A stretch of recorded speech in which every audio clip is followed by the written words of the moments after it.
Sophie, thank you. Coming up on BBC London tonight, the family of a... Also on the programme, the impact of the strike.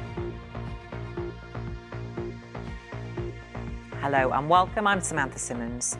First tonight, the sister of a man who was killed in an unprovoked attack has called the sentence handed down to his killer an insult. Paul Mason died 6 months after the attack in the West End as a result of the catastrophic brain injuries he suffered that night. Last week, the man who attacked and killed him, Stephen Allen, was sentenced to just over 3.5 years for manslaughter. Now, speaking to BBC London for the first time, Paul's sister says the sentence should be reviewed. She spoke to our reporter Ross Mikulsiewicz.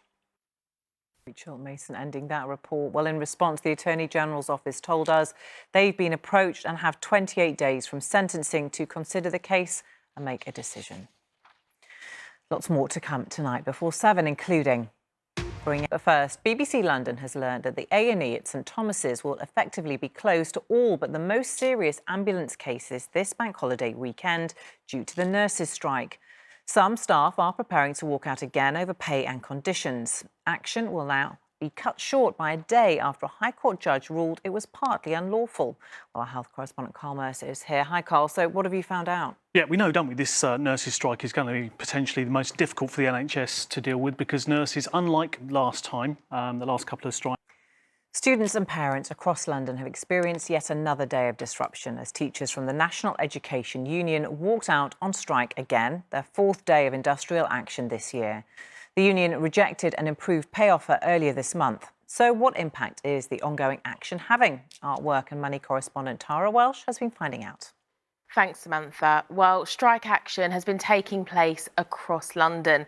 Here, teachers were out in Redbridge. They're striking over pay, and some of them have told us why. There's two main reasons why. Action is hugely damaging, that it's made a fair and reasonable pay offer to teachers recognising their hard work and commitment, and that next year school funding will be at its highest level in history. But the dispute is unlikely to come to an end before another strike day planned for next Tuesday, and the National Education Union is considering 3 further days of action. Of course, this is exam season, and the union has said to minimise disruption, members can work on strike days to support those with revision activities or exam practice. But for some facing their A-levels in the next few weeks, this is an anxious time. Their GCSEs weren't sat in the traditional way because of COVID, and they've already missed several days at school. I've been speaking to 6th formers in Barnet. How is a difficult time for many working parents, and employers shouldn't refuse you time off to look after your children, but they don't have to pay you. But one business has taken a different approach to this.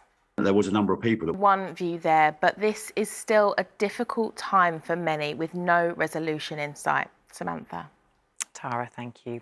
Let's take a look now at some of the day's other news making the headlines. Levi Belfast.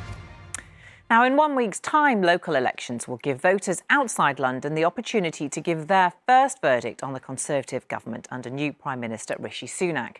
One of the closest contests looks like it could be happening in Welwyn Hatfield. Well, at the moment, the Conservatives run the council with 26 councillors. You can find a full list of candidates standing for election in Welwyn Hatfield on the council's website. The address on your screen right now. And tomorrow we'll be looking at whether the Conservatives can hold on to Thurrock in Essex, which has had huge financial problems in recent months.